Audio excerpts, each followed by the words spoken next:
नमस्कार श्रोते हो. आजच्या इंद्रधनुष्य या कार्यक्रमात मी रेडिओ सखी वंदना मुसळे आपलं मनपूर्वक स्वागत करते. श्रोते हो, आपल्याला प्रत्येकालाच काही ना काही छंद हा असतोच. मग तो छंद शाळा आणि कॉलेजमध्ये असताना अगदी छान प्रकारे जोपासला जातो. पण काळाच्या ओघात आपली ही आवड नेहमी जपताच येते असं नाही. पण काही लोक अशी असतात ना की त्यांना आपला छंद हा ध्यास वाटायला लागतो आणि मग तो ध्यास घेऊन त्या ध्यासालाच आपलं जगणं जी बनवतात ना, त्यांनाच आपण ध्येयवेळी म्हणतो नाही का. तर अशाच मानसी मराठे ताईंना आजच्या इंद्रधनुष्य या कार्यक्रमात आपण आमंत्रित केलंय आणि आजच्या कार्यक्रमात आपण जाणून घेणार आहोत त्यांच्या मॅरेथॉन प्रवासाबद्दल.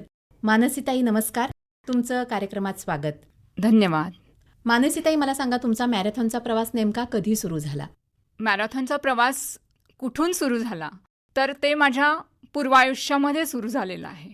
म्हणजे लहानपणापासून कॉलेजपर्यंतचं शिक्षण आम्हाला 2-2.5 किलोमीटर चालत येऊन करावं लागलेलं. त्यामुळे चालायची खूप सवय होती. आणि कॉलेजमध्ये आल्यावर मी वॉकिंग चॅम्पियन होते. अरे वा. हो, ऑल इंडिया लेव्हलपर्यंत मी जाऊन आले होते. त्यामुळे तिथे पण चालण्याची सवय होती आणि प्रॅक्टिस पण तशी झालेली होती. आणि आमचे सर होते ते मला म्हणायचे की तुम्ही रनिंग खूप चांगलं करू शकता. पण मी तेव्हा त्यांना क्लिअरली नकार दिला होता, कारण मला रनिंग केल्यानंतर दम लागायचा. तेव्हा असं लक्षात आलं नाही की हे सर आपल्याला सांगतायत म्हणजे आपल्यामध्ये काहीतरी आहे म्हणून ते सांगतायत. हे मी तेव्हा लक्षात नाही घेतलं. पण तेव्हा मनोमन असं ठरवलं होतं की आयुष्यात मी कधीतरी एकदा धावेन आणि सरांना सांगेन की येस सर मी धावली. आणि ही ते मला वाटतं ठिणगी असेल माझ्या पॅशनची की मला एकदा धावायचं आहे. पण मग हा प्रवास जो आहे तो कॉलेजनंतर किती वर्षांनी चालू झाला? हा माझा प्रवास 28 वर्षांनी सुरू झाला. अरे बापरे. कॉलेजनंतर. हो, मी 47व्या वर्षी रनिंग करायला सुरुवात केली आहे. म्हणजे मी असं म्हणेन की ज्या वयात बायका म्हणतात की आता मला संसारात बघायचं काय आहे, तर माझी मुलं बाळं कशी सेटल होत आहेत किंवा माझ्या घरातले ज्येष्ठ नागरिक त्यांची मला काळजी घ्यायची, पण हे सगळं करत असताना मला काय हवंय किंवा माझी आवड मी कशी जपेन ह्याचा कुठेतरी आपल्याला विसर पडतो. आणि ह्या एजच्या टप्प्यावर तुम्ही मॅरेथॉनचा विचार केलात म्हणजे खरोखर हे कौतुकास्पद आहे. पण मग आता ही सुरुवात करत असताना तो ट्रिगर पॉईंट कोणता होता की आता मला मॅरेथॉन सुरुवात करायची?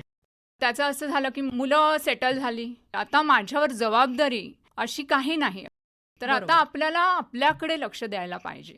आणि त्याच्यानंतर आम्हाला आपल्या इथे रत्नागिरीमध्ये सुरू झालेल्या कोकण कोस्टल मॅरेथॉनबद्दल समजलं. पण ही स्पर्धा कधी होती रत्नागिरीमध्ये? 2024 साली झाली पहिल्यांदा. बरं. आणि मग माझ्या मिस्टरांनी पण भाग घेतला आणि मी पण म्हटलं की मला घ्यायचाच आहे भाग. म्हणजे तेव्हा थोडी भीती होती की आपण धावू शकू. आणि परत एवढे वर्षांच्या गॅप नंतर हे करायचं होतं तुम्हाला? हो. तर ते मला असं आठवतंय की आमची पहिली प्रॅक्टिस रन 2 ऑक्टोबर 2023ला घेतली गेली. आणि तेव्हा मला 28 मिनिटं लागली होती 3 किलोमीटर धावण्यासाठी. आणि सगळं झालं होतं साहजिक आहे की ज्याची मला भीती वाटत होती ते सगळं झालं होतं.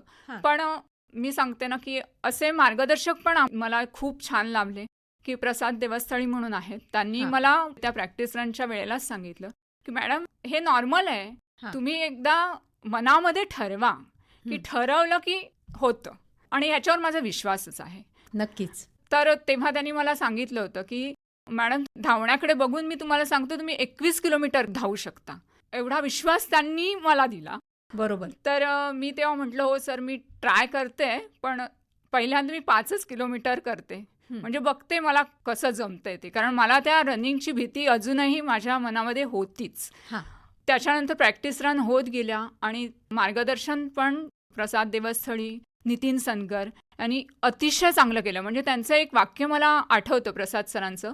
त्यांनी आम्हाला सांगितलं होतं की धावताना तुम्ही एक लक्षात ठेवा की पाय तुमचे जमिनीला पूर्णपणे टेकलेला असलं पाहिजे, पाऊल आणखीन जवळ पावलं टाका. हे वाक्य फक्त रनिंगसाठी मला उपयोगी नाही वाटलं, तर हे माझ्या आयुष्यामध्ये मला एक दिशा देणारं ठरलं. तसंच नितीन सरनी आम्हाला सांगितलं होतं की श्वासावरती तुमच्या पावलांचा रिदम बसवा. ओके. म्हणजे श्वास आणि तुमची पावलं ह्यांचा एक ताळमेळ बसवलात की तुम्हाला काय बघायला नको, तुम्ही मस्त रनिंग करू शकता. ह्याने सुद्धा मी प्रोत्साहित होत असे.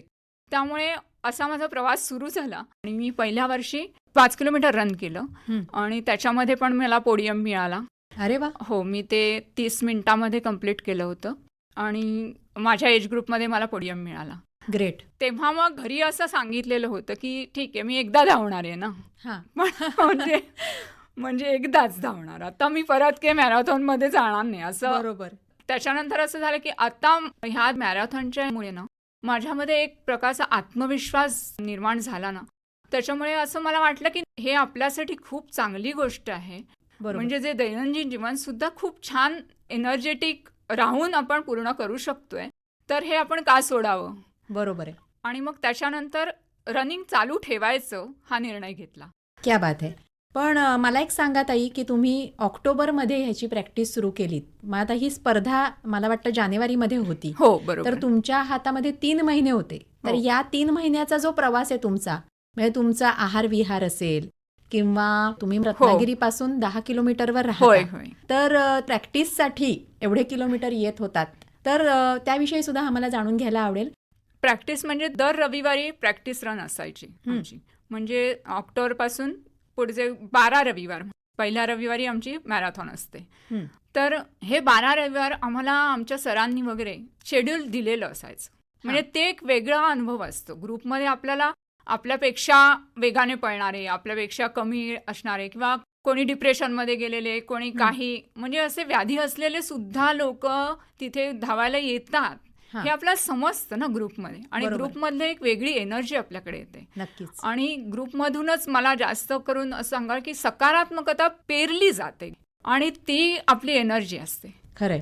आणि त्यामुळेच विचारांचं आदानप्रदान होतं आणि आपण प्रत्यक्ष अनुभव घेत असतो. हे महत्त्वाचं असतं. जेव्हा ग्रुपमध्ये धावतो त्यावेळेला आपण कुठे आहोत हं. हे आपल्याला समजतं तिथे, आणि आपल्याला काय करायचंय हे पण समजतं. खरंय. सर प्रत्येकाचीच रन नोट डाऊन करायचे, आणि ही मॅरेथॉन रत्नागिरीमध्ये ही पहिल्यांदाच सुरू झालेली आहे. तर त्यामुळे ते विशेष लक्ष मला वाटतं सरांना देणं पण गरजेचं होतं ना. किती जणांचा ग्रुप असायचा तुमचा हा? पहिली प्रॅक्टिस रन आमची झाली तेव्हा आम्ही एक 20-25 जण होतो. ओके. आणि मग त्याच्यात हळूहळू भर होत गेली 50 वगैरे पर्यंत तरी.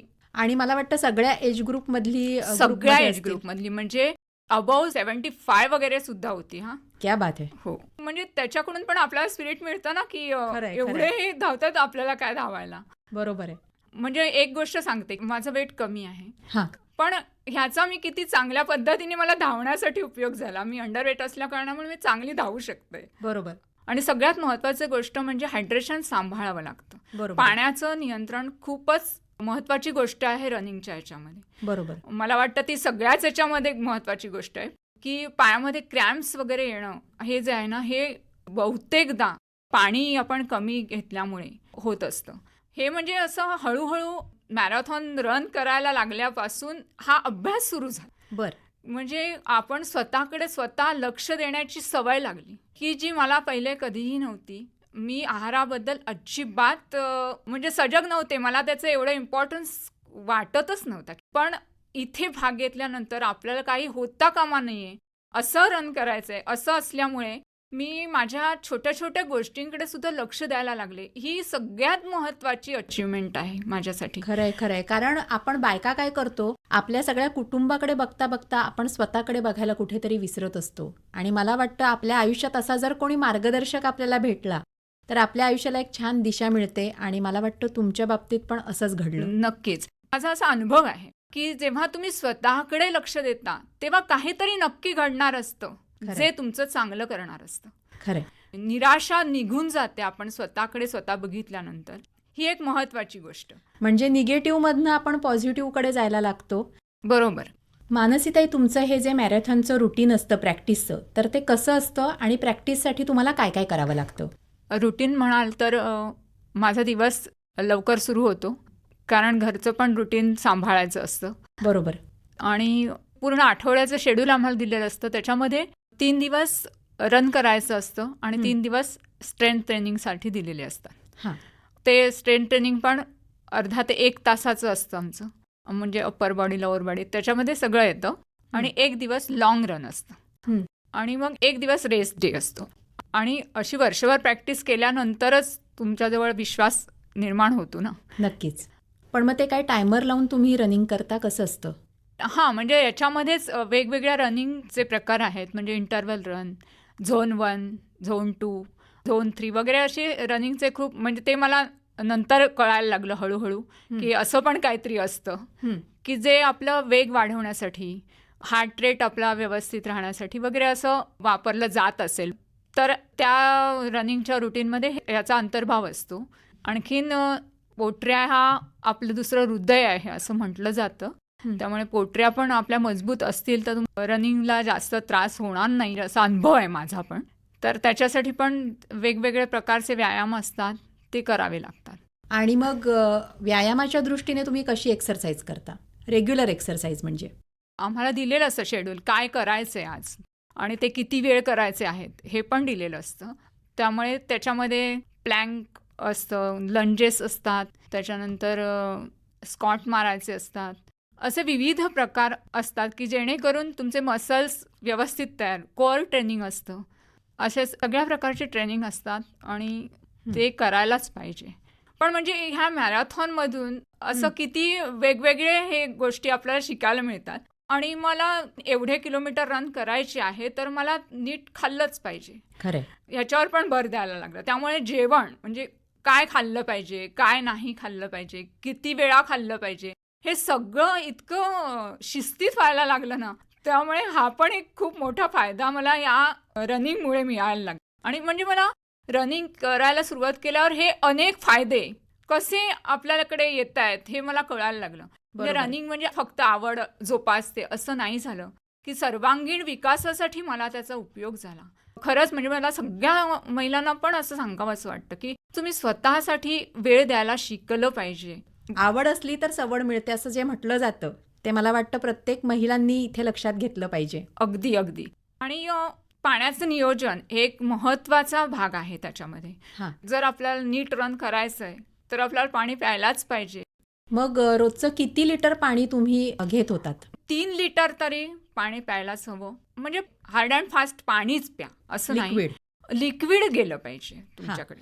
तर मग भाताची पेज, ताक, लिंबू सरबत असं सुद्धा घेऊ शकतो. मी असं अगदी मोजून मापून कधी केलं नाही, पण लक्षात ठेवून करायचं की नाही आता इतका वेळ झाला ना, आपण भांड्यावर पाणी प्यायलं पाहिजे. आणि आम्हाला पण मॅरेथॉन जेव्हा धावायची असते त्याच्या आदल्या दिवशी पण असं किती पाणी प्यायला पाहिजे तुम्ही ते सगळं दिलेलं असतं. त्याप्रमाणे मी तंतोतंत मात्र ते फॉलो केलं. डोक्यामध्ये असं होतं की आपल्याला काही न होता बरोबर आपण आहे. आपली मॅरेथॉन कंप्लीट केली पाहिजे. ही आपली आवड आहे, त्याचा त्रास होता कामा नये. खरंय. आपली तब्येत व्यवस्थित असेल तर आपण हे ध्येय आपलं गाठू शकणार आहोत. तर मगाशी ताई तुम्ही जसं म्हणालात, की आहाराच्या बाबतीत तुम्ही तेवढ्या कॉशियस नव्हतात. तर आता मॅरेथॉन चालू केल्यावर तुम्हाला आहाराकडे पण विशेष लक्ष द्यावं लागलं. तर आहाराबद्दल तुम्ही काय सांगाल? खरं तर समतोल आहारच आपल्याला उपयोगी पडतो. म्हणजे आपल्या पूर्वजांनी जे काही सांगितलेलं आहे, ज्या गोष्टी आपल्या आहारामध्ये समाविष्ट केलेल्या होत्या त्यांनी, त्या सगळ्या तुम्ही रेग्युलर घेतलात ना, तर तुम्हाला वेगळा आहार घ्यावा लागत नाही. पण ते तुम्ही नीट घेतलं पाहिजे. ते म्हणजे मी व्हेजिटेरियन आहे. त्यामुळे मला ह्याच्याकडे थोडं विशेष लक्ष द्यावं लागलं, की आपल्याला मग प्रोटीन कशा-कशातून मिळेल, काय खायला पाहिजे. मग हिरव्या पालेभाज्या, मोड आलेली कडधान्य, नंतर नट्स वगैरे हे खायचेत. कारण हल्ली सगळा फास्ट फूडचा जमाना आहे. खरंय. ते तर आम्हाला इथे म्हणजे पूर्णपणे वर्ज्य असतं. ते मी मात्र पाळलं. म्हणजे त्याचे फायदे आपल्याला नुसत्या धावण्यासाठी तर होणार नाहीच आहेत. आपण व्यवस्थित आहार घेतला तर आपल्याला पूर्णच त्याचा फायदा आहे. खरंय. आणि आहाराचा इम्पॉर्टन्स मला कळू लागला. हे महत्त्वाची गोष्ट झाली माझ्यासाठी. मला असं वाटतं ताई, की तुम्ही या छंदाचा ध्यास घेतला होता आणि जेव्हा एखाद्या गोष्टीचा आपण ध्यास घेतो ना, तेव्हा त्यासाठी काहीही करायला आपली तयारी असते. बरोबर. मग ते एकदा आपण ठरवलं ना, की त्याच्यामध्ये 100% आपल्याला देता आलंच पाहिजे. नक्कीच. त्याच्यासाठी काय ज्या ॲडजस्टमेंट करायच्या त्या सगळ्या करायच्या. आणि मग तशा संधी म्हणजे आपल्याला उपलब्ध पण होतात. बरं. म्हणजे मला असं वाटतं, की आपला प्रामाणिक प्रयत्न असेल, तर आपल्याला सगळं देव देतो आपल्याला. खरंय. आणि त्या संधीचं सोनं मात्र आपल्याला करता आलं पाहिजे. खरंय. आणि ते देवाच्या दयाने मी केलं असं मला वाटतं. मग आता ह्या स्पर्धेनंतर तुम्ही पुढची स्पर्धा कधी केलीत आणि ती किती किलोमीटरची होती? पहिली मी कोकण कोस्टल हाफ मॅरेथॉन जी आहे ती मी 5 किलोमीटरच केली. हां. पण नेक्स्ट इयरला मी ती 21 किलोमीटर केली हाफ मॅरेथॉन. 5 किलोमीटरवरनं हो. एकदम 21 किलोमीटर? हो, शेड्यूल दिलेलं असतं. वर्षभर प्रॅक्टिस केली आणि मग 21 किलोमीटर म्हणजे झालं, सहज पार झालं. म्हणजे विशेष काही मला त्याच्यासाठी खूप काही ताणाताणी करावी लागली असं काही झालं नाही. म्हणजे आपण आनंद घेत धावलं पाहिजे. पण मला एक असं विचारायचं आहे ताई तुम्हाला, की वयाच्या 47व्या वर्षी तुम्ही हा निर्णय घेतलात. पण या अशा टप्प्यावरती आपल्याला अनेक जण भेटतात, की ही काय वेळ आहे? हे काय एज आहे? आता कुठे तू धावायला निघालीस? बरोबर. मग अशा वेळेला आपलं मन द्विधा मनस्थितीत जातं, की नक्की मी आता करू की नको करू? मग अशी सिच्युएशन तुमच्या आयुष्यात आली होती का? एवढी सिच्युएशन माझ्या आयुष्यामध्ये नाही आली देवाच्या कृपेने. हां. पण थोडंसं असं झालं की अरे काय आत्ता कशाला धावतेस आणि तुला काय धावायची गरज आहे, हा एक प्रश्न होता. म्हणजे जो मला निरुत्तरित करत होता. कारण मी तर अंडरवेट आहे. हां. म्हणजे मला वेट लॉस करायची काय गरज नाहीये. खरं. साधारणपणे वेट लॉस करण्यासाठी वगैरे धावतात माणसं. तेव्हा मला थोडंसं निराश व्हायचं की अरे का धावतोय आपण, म्हणजे आपली आवड आपण आपल्या शरीरावर लादतोय की काय, असा कधी कधी बॅकअप माइंडमध्ये माझ्या चालू राहायचं असं. हं. पण माझ्या आवडीने आणि माझ्या ठरवलेल्या लक्ष्यामुळे त्याच्यावर विजय मिळवला गेला. आणि या मॅरेथॉनमध्ये सुरू केल्यामुळे त्या ग्रुपची एनर्जी आणि सगळ्या ह्याच्यामुळे सकारात्मकता पेरली गेली. म्हणजे माझा असा अनुभव आहे की तुमच्याकडे एकदा सकारात्मकता आली, तुम्ही तो दृष्टिकोन तुम्हाला मिळाला की तुम्ही नकार पचवू शकता. खरंय खरंय. आणि त्यामुळे तुमच्या मनामध्ये वेगळे विचार येतच नाहीत. बरोबर आहे. त्यामुळे आपण डावीकडे वळूच शकत नाही ना, फोकस समोरच राहतो. पण मला वाटतं ही सकारात्मकता कुठून येते, तर आपल्या मनात जो ध्यास असतो, तो ध्यास जर असेल, आणि ती ध्येयवेडी माणसंच करू शकतात तुमच्यासारखी, मला असं वाटतं. बरं, मगाशी तुम्ही जसं म्हणालात की मला या सगळ्या प्रवासात कुठेही आजारपण येता कामा नये, तर असं कधी झालं होतं का की एखादी स्पर्धा आहे आणि तुम्हाला आजारी पडायला झालंय? ईश्वर इच्छेने असं कधी झालं नाही. म्हणजे थोडी सर्दी होती असं वाटलं तरी मी रनिंग सोडलं नव्हतं, प्रॅक्टिस मी करायचे. हे पण मी सांगू इच्छिते की मी रनिंग सुरू केल्यापासून टचवूड मला आजारपण असं नाही झालंय. माझे पायच दुखत आहेत किंवा मला आपला जो मासिक पाळीचा त्रास असतो त्याच्यात काही प्रॉब्लेम होतोय असं काहीही झालं नाही. उलट तर मी म्हणेन हे मेनोपॉज वगैरे हे याच वयाच्या टप्प्यात ना, 40 ते बरोबर. 50 हा टप्पा टर्निंग पॉइंटच आहे. बरोबर. त्यामुळे हे मला जमू शकलं या वयामध्ये. तेवढ्यावरच फोकस करायचं. मला किती वेगाने पळायचं, मला ती शर्यत जिंकायची, मला बक्षीस मिळालं पाहिजे, असं कोणतंच ध्येय नव्हतं. हां. आणि स्ट्रॉंग फिनिश झालं पाहिजे आपल्याकडून, एवढंच असल्यामुळे ना तो थोडा त्रास मला कमी झाला. मला वाटतं आपल्या अंतर्मनाचा आवाज जेव्हा आपण ऐकतो ना, तेव्हा त्या ध्येयाकडे पोचायला आपल्याला कोणीच रोखू शकत नाही. अगदी बरोबर आहे. तर मानसीताई, तुमच्या या प्रवासाबद्दल जाणून घेताना मला तुमच्या अजून स्पर्धांबद्दल जाणून घ्यायला आवडेल की तुम्ही 21 किलोमीटरची स्पर्धा धावून झाल्यानंतर अशा कोणत्या स्पर्धांमध्ये भाग घेतलात आणि तिथे काय तुम्ही हो. अचीव केलं? त्याच्यानंतर मी हैदराबादला गेलेले 10 किलोमीटर मॅरेथॉनसाठी. हां. ती मी 66 मिनिटांमध्ये कंप्लीट केली आणि तेव्हा मी 6वी बसले तिकडे माझ्या एज ग्रुपमध्ये. क्या बात आहे. हो. आणि त्याच्यानंतर मला कळलं की ती इंटरनॅशनल मॅरेथॉन होती. अरे बापरे. तोपर्यंत मला माहिती नव्हतं. कारण मी फक्त भाग घेतला, म्हणजे गमतीचा भाग म्हणजे सगळं पहिलं माझं तेव्हा झालं. मी महाराष्ट्राबाहेर पहिल्यांदा गेले. ओ. पहिला विमान प्रवास झाला. त्यामुळे असं सगळं पहिलं या मॅरेथॉनच्या योगाने झालं. हां. आणि तिथे 25,000 रनर होते. अरे हो, बापरे. हो, हो. आणि तिथे पण मला एक अनुभव असा आलेला की असं असतं की आपली बॉडी गरम झालेली असते हां. आपण पळत असताना. तर असं पाणी तुम्ही तोंडावर किंवा डोक्यावर मारायचं असतं. हां. मला इथे सवय होती की मी पाणी हातात घेऊन तोंडावर मारायचं, पुढे व्हायचं. हां. मला ते माहिती नव्हतं की असे काही स्पॉट असतात तिथे ते लोक पाणी तुमच्या अंगावर ओततात वगैरे. बर. त्यामुळे काय झालं की थोडं अंतर चालल्यानंतर मला पण खूप असं गरम होऊ लागलं, म्हणून मी पाण्यासाठी उंजळ पुढे केली तर त्यांनी बर्फाचं पाणी माझ्या डोक्यावरच ओतलं. अरे बापरे. म्हणजे मी तत्क्षणी मला थोडं म्हणजे असं भित्रायला झालं. अरे, पण तेव्हा धावण्याचा टेम्पो होता त्यामुळे मी खरंय. ते लक्ष माझं तेवढं विचलित नाही झालं. पण मी नंतर असं हे केलं की अरे आपल्याला एक ॲब्रप्टली आपल्या अंगावरती इतकं थंड पाणी पडल्यानंतर त्याचा खरंय. वेगळा इफेक्ट पण होऊ शकला असता, म्हणजे खरंय, अशी खरंय. कल्पना नसती. पण हा तिथे एक मला मजेशीर असा अनुभव मिळाला की असं पण असू शकतं हे खरंय. मला तेव्हा कळलं. तर तिथे पण म्हणजे रत्नागिरीतून आलेले आहेत अशी दखल घेतली गेली. मला तेव्हा खूप छान वाटलं. अरे म्हणजे केवढी अभिमानाची गोष्ट आहे की रत्नागिरीतनं एक ताई इंटरनॅशनल लेवलपर्यंत धावून आली. खरंच ही रत्नागिरीकरांसाठी सुद्धा खूप अभिमानाची गोष्ट आहे. मी तर मला पण म्हणेन. तेव्हा अभिमानाने माझा ऊर भरून आलेला. अरे येस, खरंय, कोणीतरी आपली दखल घेत. आणि 25,000 स्पर्धकांमधून 6व्या स्टेजवर जाणं हा म्हणजे खरंच 25,000 स्पर्धके एकूण होते. 10 किलोमीटरसाठी 10,000 वगैरे असतील. त्याच्यामध्ये फिमेल कॅटेगरीमध्ये मी माझ्या एज ग्रुपमध्ये 6वी बसले. मी म्हणते 10,000 स्पर्धकांमधून 6व्या पोझिशनमध्ये पोहोचणं म्हणजे पण खरंच नक्कीच सोपी गोष्ट नाहीये. मला तर वाटतं हा कार्यक्रम ऐकणाऱ्या प्रत्येक मैत्रिणीने हा ध्यास घेतला पाहिजे की मॅरेथॉन असंच नव्हे, माझी आवड जोपासण्यासाठी मी जर मनापासून ठरवलं तर नक्कीच मी हे करू शकते. नक्कीच. आणि आपल्या आयुष्यात असे टर्निंग पॉइंट्स येत असतात, संधी येत असतात. फक्त त्या संधीला हाक देणं गरजेचं आहे, नाही का? बरोबर. मानसीताई, मला तुमच्या अजून स्पर्धांबद्दल जाणून घ्यायला आवडेल. त्याच्यानंतर मी परत Konkan coastal half marathon 21 kilometre केली.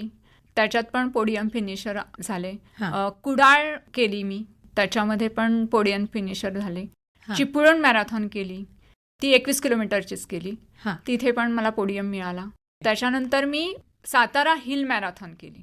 म्हणजे मी असं ठरवलं होतं की आता कुठच्याही प्रदेशात गेलो तरी आपल्याला धावता आलं पाहिजे, असं माझं ध्येय होतं. आणि कसं असतं, प्रत्येक ठिकाणचं हवामान हे वेगवेगळं असणार आहे. त्या हवामानाशी मिळतं जुळतं घेऊन, त्या वातावरणाशी मिळतं जुळतं बरोबर. घेऊन ही स्पर्धा पार करायची आहे. बरोबर. म्हणून मी सातारा हिल पण केली. ती थोडी टफ असते. 2.5 तासाच्या आतमध्ये माझी कंप्लीट झाली. ती किती किलोमीटरची होती? 21 किलोमीटर. ओके. तुमच्या या स्पर्धेंविषयी जाणून घेताना खूप मजा येते मला. पण गणपतीपुळ्यामध्ये जी स्पर्धा झाली त्याविषयी थोडंसं सांगा. ती आत्ताच 15 मार्चला झाली. ती 35 किलोमीटरची होती. हं. आणि माझी आत्तापर्यंतच्या धावलेल्या मॅरेथॉनमध्ये 35 किलोमीटर जास्त होते. आणि ही स्पर्धा रात्री 12 वाजता सुरू होते. अरे बापरे. पण हा एक वेगळा अनुभव. हो परत. हो, अगदी वेगळा अनुभव होता. हं. आणि वेगळा आणि पहिला, कारण मी अजूनपर्यंत अंधारात वगैरे कधी धावले नसते. म्हणजे डोक्याला हेडलाईट लावून वगैरे धावायला लागतं.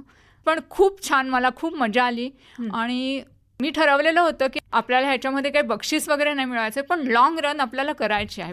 पण मग त्याच्यामध्ये काही कट ऑफ होता की कंटिन्यू 35 किलोमीटर धावायचं होतं? Continue 35 kilometre धावायचं.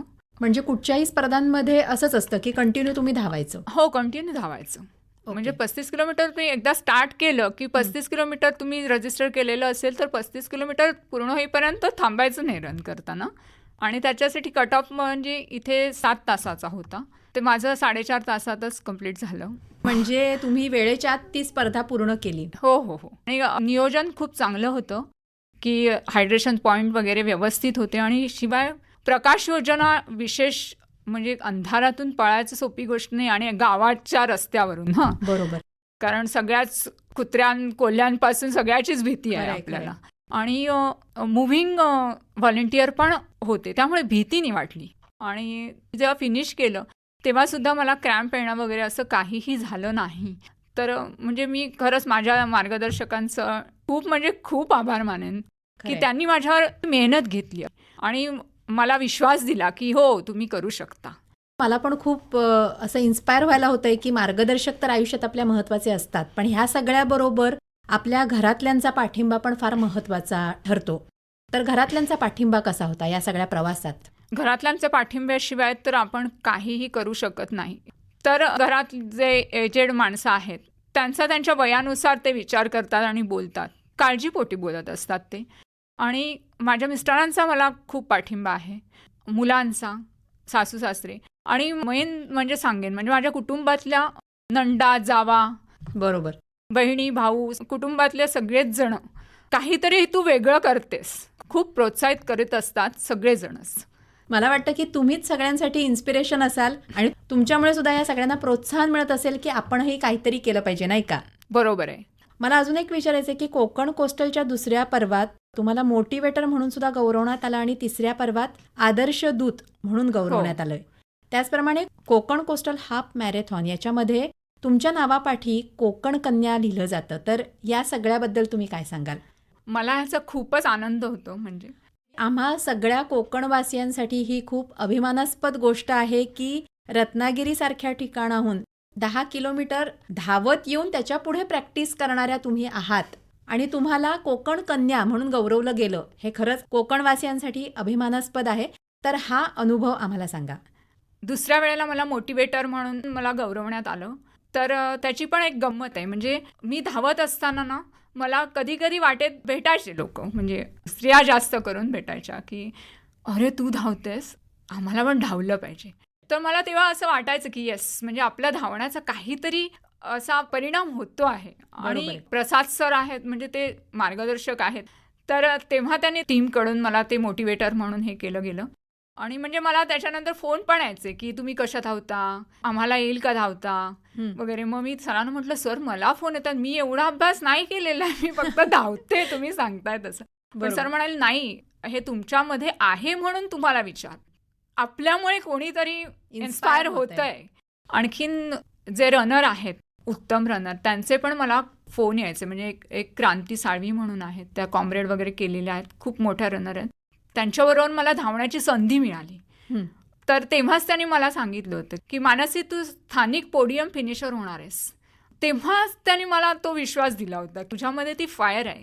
तसंच वेलणकर सर म्हणून आहेत, त्यांनी पण खूप मार्गदर्शन केलं. म्हणजे मॅडम तुम्ही खूपच छान रन करताय, सगळ्यांनी इतकं छान हे केलं. हां, खरंच, म्हणजे ते माझं भाग्याचं समजते मी. खरंय. आणि या ग्रुपमधले सुद्धा खूप जण, म्हणजे सगळेजणच असे की येस मॅडम, या वयामध्ये एवढं धावतायत. मला असं वाटतं की तुमची ही मुलाखत ऐकत असताना आपल्या ज्या मैत्रिणी ऐकतायत किंवा इतर श्रोते जे ऐकतायत ते सुद्धा इन्स्पायर झाले असतील आणि येस, मला पण काहीतरी करायचं आहे असं त्यांनाही वाटत असेल. बरं मानसीताई, जाता जाता मी तुम्हाला विचारेन, आपण बायका विशेषतः, मी माझ्या स्वतःकडे बघताना माझी आवड जोपासायची आहे मला, तर त्यासाठी कुठेतरी ध्यास घेऊन ती आवड जोपासली गेली पाहिजे. पण कुठेतरी आपलं मन द्विधा मनस्थितीत जातं. तर त्या सगळ्यांसाठीच तुम्ही काय संदेश द्याल?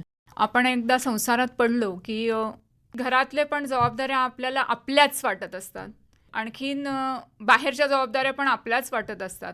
म्हणजे आपण आपल्यामध्ये एवढे गुंतून गेलेलो असतो की आपल्याला आपलं भान नसतं. आणि 40 ते 50 हे वयच मुळी असं आहे की तुम्हाला ते कुठेतरी फटका देतं. खरंय. त्याच्यामध्ये आपण काय करायला पाहिजे हे लक्षात घ्यायला हवं. मला माझ्या गुरूंनी सांगितलेली वाक्य आठवली की लिव्ह इट आणि आय डोंट केअर. ही 2 वाक्य तुम्ही प्रॉपर सिच्युएशन हाताळताना वापरलीत तर तुम्हाला यशच मिळणार, तुम्ही अयशस्वी नाही होणार. काहीही झालं तरी स्वतःसाठी 1 ते 1.5 तास आपण दिलाच पाहिजे. खरंय. म्हणजे तुम्ही फिटनेसकडे, म्हणजे सगळ्या व्यक्तिमत्वाचा विकासच तुमचा इथून सुरू होतो. आणि मला वाटतं जिमला वेगळं जाण्याची गरजच उरणार नाही जर प्रत्येकाने हे ठरवलं. हो, सुरुवात झाली की आपण शेवटपर्यंत नक्की जातो, एवढा विश्वास ठेवायचा आणि सुरू करायचं. आणि असं स्पोर्ट्स कल्चर आपल्या कोकणामध्ये पण डेव्हलप झालं पाहिजे व्यवस्थित. खरंय.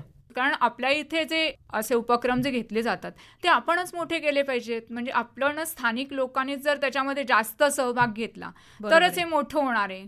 आणि मला दुसरं युवक मित्रमैत्रिणींना सुद्धा सांगायचंय की युवक युवतींनी पण ह्याच्यामध्ये खूप जास्त प्रमाणात भाग घेतला पाहिजे. खरंय. म्हणजे त्या योगाने तुम्ही फिटनेसकडे लक्ष द्याल, आहार विहार झोप, तुम्ही इकडे लक्ष दिलं तर एक सुदृढ पिढी निर्माण होईल. आणि माझं रनिंगचं उद्देश हा सुद्धा एक आहे की मला असं सांगायचं आहे की मी या वयामध्ये करू शकते तर तुम्ही का नाही करू शकणार? नक्की करू शकाल. आणि असं एक सुदृढ आणि सुडौल असं सगळी पिढी निर्माण झाली तर आपलं राष्ट्र महान होईलच, याच्यात वाद नाही आहे. तुमचे हे विचार ऐकल्यावर मला वाटतं प्रत्येक युवक युवतींनी पुढे येऊन यामध्ये सहभाग घेतला पाहिजे. आणि खरंच हेल्थ इज वेल्थ असं जे आपण म्हणतो ते इथे यामुळे साध्य होऊ शकतं. आणि मानसीताई, तुमचा हा प्रवास खरंच खूपच रोमांचकारी असा आहे. मला असं वाटतं श्रोत्यांना पण खूप इन्स्पिरेशन मिळालं असेल तुमचा हा प्रवास ऐकून. मानसीताई, आज तुम्ही वेळात वेळ काढून आज इथे आलात आणि तुमच्या मॅरेथॉन प्रवासाबद्दल आम्हाला सांगितलं, त्याबद्दल आकाशवाणी परिवारातर्फे तुमचे मनःपूर्वक आभार. धन्यवाद. धन्यवाद. मला सुद्धा माझी इच्छा प्रगट करण्याची जी संधी दिली त्याबद्दल खरंच खूप खूप धन्यवाद. धन्यवाद. या कार्यक्रमाचे सादरकर्ते होते विवेक वानखडे.